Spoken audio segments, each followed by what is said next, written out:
Hello students, आज हम करने जा रहे हैं क्लास 9 का एक्सरसाइज 1.1। तो चलिए पहला क्वेश्चन देखते हैं। Is a zero rational number? Can you write in the form of p upon में q where p and q are integers and q not equal to 0। तो इसमें पूछा गया है कि क्या जीरो एक रैशनल नंबर है? अगर है तो क्या उसे हम p अपॉन में q की फॉर्म में लिख सकते हैं? फिर क्या पूछा गया है, और जो ये p अपॉन में q है वो क्या है? एक इंटीजर है, और उसका जो q है वो क्या होना चाहिए? Not equal to 0। तो ये हमें इस क्वेश्चन में बताना है कि जीरो क्या एक रैशनल नंबर है। अगर है तो वो क्या उसे हम p अपॉन में q की फॉर्म में लिख सकते हैं? अगर लिख सकते हैं तो p अपॉन में q क्या होना चाहिए? एक इंटीजर होना चाहिए, और उस q क्या होना चाहिए? Not equal to 0। तो चलिए करते हैं। तो हमें पता है जो जीरो होता है वो क्या एक p अपॉन में q फॉर्म में लिख सकते हैं? हाँ जी, लिख सकते हैं, क्योंकि जीरो अपॉन में 1 क्या है? एक p अपॉन में q की फॉर्म में है। चलो इसने फर्स्ट कंडीशन फॉलो करी कि क्या है? जीरो एक रैशनल नंबर है। अब इससे पूछा गया है क्या कि इसमें पूछा गया है कि p अपॉन में q की फॉर्म में लिख सकते हैं। हाँ, अभी बताया है कि जीरो अपॉन में 1 क्या होता है? एक p अपॉन में q की फॉर्म में होता है, एक रैशनल नंबर होता है। तो इसने दूसरी कंडीशन में क्या करी? फॉलो करी। अब क्या पूछा गया है कि p और q क्या एक इंटीजर्स है? जी हाँ, जीरो भी क्या होता है? एक इंटीजर होता है, और 1 भी क्या होता है? एक इंटीजर होता है। दोनों ही क्या होते हैं? एक इंटीजर्स होते हैं। तो इसने थर्ड कंडीशन भी फॉलो करी है। तो चलो यहाँ तक तो ठीक है कि जीरो एक क्या है? एक रैशनल नंबर और एक इंटीजर्स है। अब इसमें आगे क्या पूछा गया है कि q जो है वो क्या नॉट इक्वल टू 0 है? हाँ बिल्कुल, p इसको हम किस फॉर्म में लिखते हैं? p अपॉन में q की फॉर्म में लिख सकते हैं, जो कि q क्या है? यहाँ पे एक 1 है, q यहाँ पे 0 नहीं है, p 0 क्या है? p है। तो ऊपर तो भाई हम 0 लिख सकते हैं, लेकिन इसने बात क्या करी है कि q जो होना चाहिए वो 0 नहीं होना चाहिए। तो हमने देखा कि q क्या है? यहाँ पे 1 है, यानी कि q क्या है? 0 नहीं है। तो इसका मतलब हमारे सारे कंडीशंस फॉलो कर रहे हैं। तो इसका मतलब जीरो क्या है? एक रैशनल नंबर है। तो हमारा क्वेश्चन क्या हो गया? सॉल्व। इसमें बस यही बताना था कि जीरो क्या एक रैशनल नंबर है। अगर है तो वो इन सारी कंडीशन को फॉलो करना चाहिए। तो हम क्या लिखेंगे? Yes, we can write zero in form of p upon में q। तो हमारा फर्स्ट क्वेश्चन हो गया। अब हम करते हैं सेकंड क्वेश्चन। तो चलिए करते हैं सेकंड क्वेश्चन। तो सेकंड क्वेश्चन क्या है देखते हैं। Find 6 rational numbers between 3 and 4। तो हमें इसमें क्या करना है? हमें इसमें 3 और 4 के बीच में 6 रैशनल नंबर लिखने हैं। तो हमने यहाँ पे देखा कि 3 और 4 के बीच में तो गैप ही नहीं है, तो हम इसके बीच में रैशनल नंबर लिख कैसे सकते हैं? तो इसलिए हम यहाँ पे चलो देखते हैं क्या करना है। तो हमने देखा कि यहाँ पे हमसे क्या पूछा गया? 6 रैशनल नंबर। तो हम क्या करेंगे, हम जितने हमसे पूछा जाए कि इतने रैशनल नंबर बताइए, 5 बताइए, 6 बताइए, 7 बताइए, किसी भी नंबर के बीच में। तो हमें क्या करना है, जो भी हमसे पूछा जाए उसमें हमें क्या करना है? 1 ऐड कर देना है। हमसे जो भी पूछा जाए उसमें हम क्या करेंगे? 1 ऐड कर देंगे। ठीक है, तो हमसे क्या पूछा गया? 6 रैशनल नंबर पूछा गया, तो 6 में हम क्या करते हैं? 1 ऐड कर देते हैं। तो क्या मिलेगा हमें? 7 मिलेगा। अब 7 को क्या करना है हमें? हमसे पूछा गया 3 और 4 के बीच में 6 रैशनल नंबर लिखना है। तो हम क्या करेंगे? पहले 3 में क्या करेंगे? 7 मल्टीप्लाई करेंगे, और उसको भी क्या कर देंगे? 7 से डिवाइड कर देंगे। ठीक है, सेम ऐसे ही 4 में भी करेंगे। क्या करेंगे? 4 में 7 क्या करेंगे? मल्टीप्लाई करेंगे, और 7 से इसको डिवाइड कर देंगे। अब इसको करते हैं सॉल्व। तो 3 को हमने 7 से मल्टीप्लाई करके क्या मिला हमें? 21 अपॉन में 7। जब हमने 4 को 7 से करा तो क्या मिला हमें? 28 अपॉन में 7। अब कुछ नहीं करना, बस हमें 21 अपॉन में 7 और 28 अपॉन में 7 के बीच की जितनी भी संख्या है वो हमें यहाँ पे लिख देनी है। उन सभी संख्याओं को क्या करना है? एक रिप्रेजेंट कर देना है। तो चलिए करते हैं। तो हमने यहाँ पे देखेंगे, तो हमें क्या करना है? सिंपल सा 21 अपॉन में 7 और 28 अपॉन में 7 के बीच में जितनी भी नंबर्स हैं उन सबको हमें एक लाइन में रिप्रेजेंट कर देना है। तो हमने देखा कि 21 अपॉन में 7 के बाद क्या आता है? 22 अपॉन में 7, 23 अपॉन में 7। कहाँ तक लिखना है हमें? 28 अपॉन में 7 तक लिखना है ना। तो चलिए लिखते हैं। पहले इसके बाद क्या आएगा? 22, 23।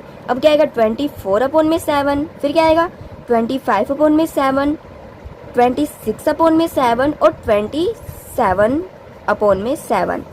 उसके बाद क्या आएगा 28/7, ये तो पहले से ही है। तो हमें क्या करना है, इन दोनों के बीच की संख्या हमसे पूछी गई है ना 6 रैशनल नंबर, किनके, इन दोनों के बीच की संख्या। अब ये दोनों तो यही है, तो यानी कि हमें 21/7 से 28/7 के बीच की 6 संख्याएं लिखनी है। तो भाई सीधी सी बात है, इन दोनों को हटा दो, बाकी जितने भी बचे वो क्या है 6 नंबर है। ये हमारा हो गया आंसर। क्या हो गया पहला 20/7, 23/7, 24/7, 25/7 और 26/7 और लास्ट 27/7। तो ये हो गए हमारे 6 रैशनल नंबर्स। ऐसे ही हमसे अगर पूछ लिया जाए कि 7 बताइए, 7 रैशनल नंबर बताइए 3 और 4 के बीच में, तो सिंपल सा कुछ नहीं करना, हमें क्या करना है 7 में 1 ऐड कर देंगे, ठीक है, क्या आ जाएगा 8 आ जाएगा। तो सिंपल सा कुछ नहीं करना, हमें क्या करना है बस 3 और 4 के बीच में पूछेगा तो हमें क्या करना है 3 को 8 से मल्टीप्लाई कर देना और डिवाइड किससे कर देना 8 से। वैसे ही सेम है 4 से भी करेंगे, 4 में क्या करेंगे 8 से मल्टीप्लाई कर देंगे और 8 से डिवाइड कर देंगे। अब इसको सोल्व करने पे क्या है 24/8, इसको सोल्व करने क्या है 32/8। अब इनके बीच की संख्या बस हमें लिख देनी है। 24/8 के बाद क्या आएगा 25, 26, 27, 28, कहाँ तक 32/8 तक। और फिर इन दोनों के बीच की जितनी भी होंगी वो हमारा क्या हो जाएगा आंसर हो जाएगा। तो बस यही था हमारा सेकंड क्वेश्चन। चलिए अब करते हैं नेक्स्ट क्वेश्चन थर्ड। चलिए करते हैं थर्ड क्वेश्चन। तो थर्ड क्वेश्चन क्या है, find 5 rational numbers between 3 and 5 and 4/5। तो हमें क्या करना है 3/5 एंड 4/5 के बीच में 5 रैशनल नंबर लिखने हैं। तो हमने यहाँ पे देखा कि 3/5 और 4/5 के बीच में भी गैप नहीं है।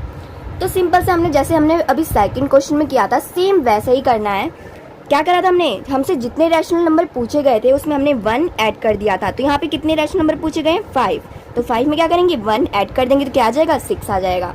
तो सिंपल सा कुछ नहीं करना, 3/5 और क्या था 4/5। तो सिंपल सा 3/5 में पहले क्या करेंगे 6 मल्टीप्लाई करेंगे और 6 से डिवाइड कर देंगे, ठीक है। सेम ऐसे ही यहाँ पे भी 4/5 के साथ भी सेम यही 6 से मल्टीप्लाई और 6 से डिवाइड, ठीक है। अब इसको सोल्व करते हैं। तो 3 को 6 से मल्टीप्लाई करेंगे क्या आएगा 18 और अपॉन में क्या आएगा 6 को 5 से करेंगे 30, इसको करेंगे तो क्या आएगा 24/30 आ जाएगा। अब हम इसके 5 इनके बीच में 5 रैशनल नंबर लिखने हैं, इसके और इसके बीच में क्या लिखने हैं 5 रैशनल नंबर। तो सिंपल सा क्या है 18/30 और 24/30। अब इनके बीच में जितने भी 5 रैशनल नंबर्स है वो सारे आ जाएंगे। तो 18/30 के बाद क्या आता है 90/30, फिर क्या आएगा 20/30, फिर 21/30, 22/30 और 23/30। तो ये हो गए इसके बीच के 5 रैशनल नंबर। एक बार चेक कर लेते हैं क्या 5 ही है, हाँ जी 1 2 3 4 5 कितने हैं 5 है, यानी कि 5 है। हमसे कितने पूछे गए थे 5 रैशनल नंबर पूछे गए थे, तो यानी कि ये इसका हो गया आंसर, ठीक है। तो जब भी हमसे ऐसे कोई सा भी रैशनल नंबर पूछ लिया जाए कि इस 3/5 के बीच का 3/5 से 4/5 के बीच के 5 रैशनल नंबर लिखिए, 6 लिखिए, तो हम बस हमें क्या करना होगा उसमें 1 ऐड करना होगा और उससे उसको मल्टीप्लाई और डिवाइड कर देना है ऊपर नीचे, ठीक है। ये तो हो गया हमारे ऐसे सिंपल सा। और ये कंडीशन तभी फॉलो हो सकती है, ये भी याद रखने की जरूरत है, ये कंडीशन तभी फॉलो हो सकती है जब जैसे हमसे पूछा गया था 3 और 5 3/5 एंड 4/5 के बीच में 5 रैशनल नंबर लिखो। ये कंडीशन तभी फॉलो हो सकती है जब इनके बेस क्या हो सेम हो। तो ये इनके बेस सेम थे इसलिए हमने ये फॉर्मूला अप्लाई करा। अगर क्वेश्चन में इन दोनों के बेस क्या हो डिफरेंट हो जाए तब तो हम इसको यूज़ ही नहीं कर सकते, ये रूल ही फॉलो नहीं होगा, सारा गलत हो जाएगा, क्योंकि इनके बेस तो सेम ही होने चाहिए। तो सिंपल सा हमें क्या करना होगा, अगर मान लीजिए हमसे पूछ लिया जाए कि 3/4 एंड 4/5 के बीच में 5 रैशनल नंबर बताओ, तो क्या करेंगे सिंपल सा कुछ नहीं करेंगे 3/4 और 4/5, ठीक है। तो चलिए करते हैं फोर्थ क्वेश्चन। तो फोर्थ क्वेश्चन क्या है, state whether the following statement are true और false, give reason for your answer. तो इसमें फर्स्ट ऑप्शन क्या आपसे पूछा गया है, every natural number is a whole number. क्या सारे नेचुरल नंबर क्या होल नंबर होते हैं? जी हाँ होते हैं। कैसे?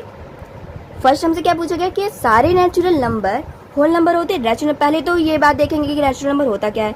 नेचुरल नंबर क्या होता है, जितने भी नंबर्स होते हैं 1 2 3 4 कहाँ तक, इन्फिनाइट तक। क्या है ये सब नेचुरल नंबर हैं। और होल नंबर क्या होता है, जो ज़ीरो से स्टार्ट होता है, 0 1 2 3 4 5 कहाँ तक, इन्फिनाइट तक।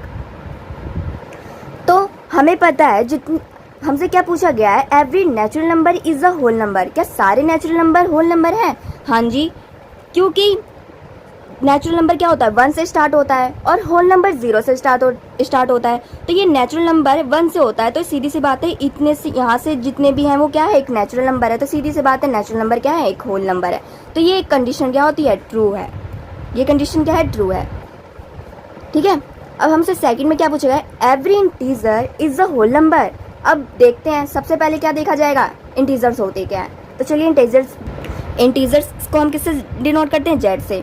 तो इंटीजर्स क्या होते हैं, तो इंटीजर्स होते हैं जो ज़ीरो, जिसमें ज़ीरो भी होता है और प्लस में भी 1 होता है, माइनस में भी 1 होता है, प्लस में 1 होता है, माइनस में 2 होता है, प्लस में 3 होता है, माइनस में 3 होता है। कहाँ तक, इन्फिनाइट तक। तो हमसे क्या पूछा गया है, क्या सारे इंटीजर्स नंबर होल नंबर हैं।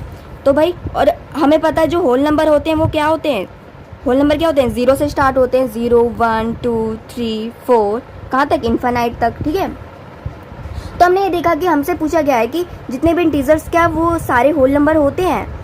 भाई ये तो बात गलत है, क्योंकि इंटीजर्स में क्या होता है, माइनस में भी होता है, माइनस में 1 होता है, माइनस में 2 होता है, माइनस में 3 होता है।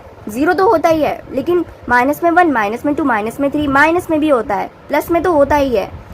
तो ये कंडीशन हमसे, अगर हमसे ये पूछा जाता है कि सारे होल नंबर इंटीजर्स होते हैं, तो हाँ, तो ये कंडीशन क्या होता है, ट्रू होता। लेकिन हमसे क्या पूछा गया कि सारे इंटीजर्स होल नंबर होते हैं, जी नहीं, इसमें माइनस का तो 1 और माइनस का 2 तो होल नंबर में होता ही नहीं है। तो ये कंडीशन क्या है, फॉल्स है। ठीक है, तो ये कंडीशन इसमें गलत है। तो अब देखते हैं थर्ड ऑप्शन में हमसे क्या थर्ड में पूछा गया हमसे, every rational number is a whole number. तो रैशनल नंबर क्या होते हैं, हमें पता है जो रैशनल नंबर होते हैं वो क्या होते हैं, पी अपॉन में क्यू की फॉर्म में होते हैं ना। रैशनल नंबर क्या होते हैं, पी अपॉन में क्यू की फॉर्म में होते हैं। और होल नंबर क्या होते हैं, ज़ीरो से स्टार्ट होते हैं, 0 1 2 3 4 तक, इन्फिनाइट तक होते हैं। तो जो रैशनल नंबर होते हैं वो क्या होते हैं, 1 अपॉन में 2, 3 अपॉन में 4। लेकिन क्या ये सारे होल नंबर होंगे, जी नहीं, सारे होल नंबर नहीं हो सकते ये, क्योंकि 0 अपॉन में 1 क्या होता है, 0 होता है, वो एक वो है ही नहीं वो रैशनल नंबर। रैशनल नंबर क्या होता है, पी अपॉन में क्यू की फॉर्म में होता है। लेकिन 0 क्या, 1 अपॉन में 0, ये कोई रैशनल नंबर है नहीं ना। तो सीधी सी बात है कि होल नंबर रैशनल नंबर हो सकते हैं, लेकिन रैशनल नंबर क्या होल नंबर नहीं हो सकते हैं। तो ये कंडीशन क्या है, फॉल्स है। तो ये थर्ड कंडीशन क्या है, फॉल्स। तो ये हो गया हमारे फोर्थ क्वेश्चन का आंसर। तो दोस्तों इसमें कुछ नहीं है, बस हमें, तो स्टूडेंट्स इसमें बस कुछ नहीं है, हमें बस जो हमने इंट्रोडक्शन में करवाया था, जितने भी नंबर्स के बारे में सारे डिस्कस किए थे, उसको बस ध्यान से सुन लो, उसको समझ लो और उसकी प्रैक्टिस कर लो। तो बस अगर वो याद होंगे, इसमें रटना नहीं है हमें, अगर वो याद होंगे तो सारा हम आराम से इसको सॉल्व कर सकते हैं। हमें बस ये पता होना चाहिए कि होल नंबर क्या होता है, इंटीजर्स नंबर क्या होते हैं और नेचुरल नंबर क्या होते हैं। अगर हमें ये पता चल गया तो हम ये सारे क्वेश्चन ईजिली सॉल्व कर सकते हैं, क्योंकि इसमें सारा ये नेचुरल होल नंबर का ही खेल है और कुछ भी नहीं है। तो अगर आपको समझ नहीं आता है तो आप कमेंट में भी क्वेश्चन कर सकते हैं। ठीक है, ओके, थैंक यू।